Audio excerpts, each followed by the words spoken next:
सच्चा है, ईमानदार है, वो खरा है। लोग कहते खरी वचन का प्रचार किया जाता प्रियो। हालेलुया,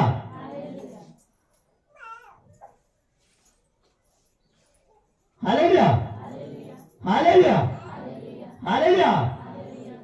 प्रियो, वचन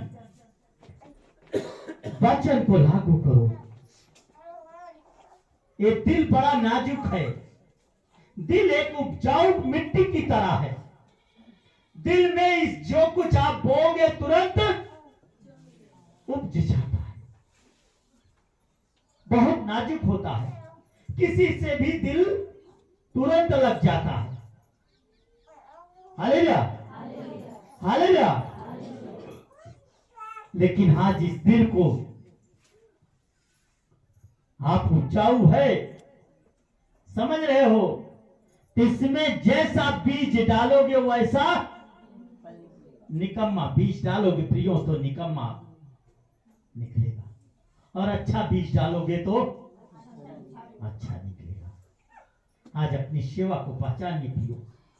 स्वतंत्र हो जाओगे। किसी पास्टर की जरूरत नहीं कि तुम्हारे ऊपर हाथ रखे।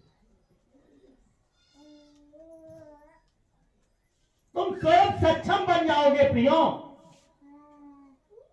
और डांटोगे तो निकल जाएगी दुष्ट आत्मा। बीमारी को कहोगे तो तुम चंगे हो जाओगे, बीमारी चली जाएगी प्रियो।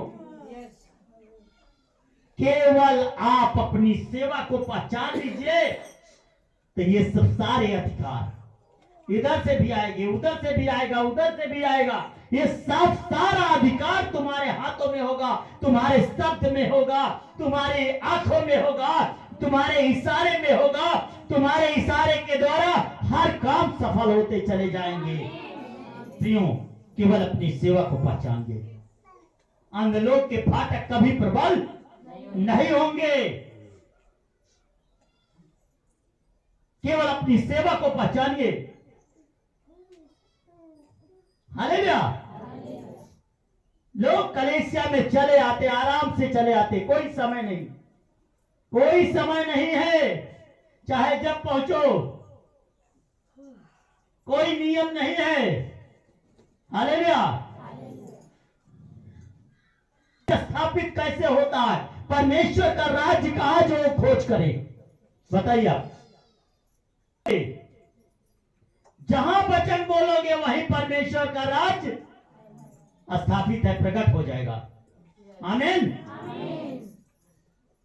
घर में, परिवार में, लैट्रिन में, बाथरूम में, घर में, खेत में, जंगलों में, जहां कहीं तुम प्रभु का वचन बोलोगे वहीं परमेश्वर का राज प्रकट हो जाएगा, वहीं चर्च बन जाएगी।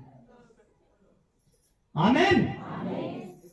आपका बच्चा अगर स्कूल से आया, किसी बच्चे ने मारा और उसने बताया कि पापा मुझे मारा, तो आपको परमेश्वर का वचन बोलना है।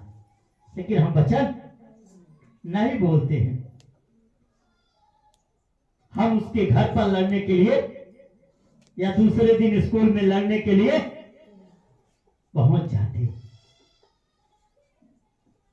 अगर हम परमेश्वर का वचन बोले, बेटा क्षमा करो, प्रभु ने कहा है उसे क्षमा करो। आमीन। वही चर्च बन जाएगा और वहीं पर आपका जो है परमेश्वर का राज्य प्रकट हो जाएगा। जब आप अपने बच्चों के ऊपर अपने वचन को लागू करोगे, बाइबल के वचनों को लागू करोगे, तो वहीं पर परमेश्वर का राज प्रकट हो जाएगा। अपनी सेवा को समझिए, सेवा की बुलाहट को समझिए। चर्च में आते हो, हमें चर्च में वेदी पर चढ़ाना चाहिए, वेदी पर चढ़ाना चाहिए, लेटाना चाहिए। Hallelujah, hallelujah, hallelujah. प्रियो, एलिया और एलीशा की कहानी आप जानते हैं। एलिया ने क्या किया था? एलिया ने कहा था एलीशा से कि जब तुम मुझे स्वर्ग जाते देख लोगे तो तुम पर डबल मसाल, डबल आशीष प्राप्त करोगे। वो पैर धुलाता था, उनकी सेवा करता था। प्रियो, 6 या 7 बार एलिया ने उनको मना किया, एलीशा को मना किया कि आज मुझे बक्सू के पूर्वा से हमें जगदीशपुर जाना है, अब यही बक्सू के पूर्वा से तू लौट जा। एलीशा लौटा? नहीं लौटा। अपनी सेवा को वो पकड़ के रखा। उसकी समझ थी कि मुझे प्रभु ने किस लिए चुना, मुझे प्रभु ने किस लिए बुलाया है, मुझे सेवा करने के लिए बनाया है, प्रभु ने बुलाया है, ये मेरा गुरु है और मैं इसकी सेवा। ठेकेदार सो गया का?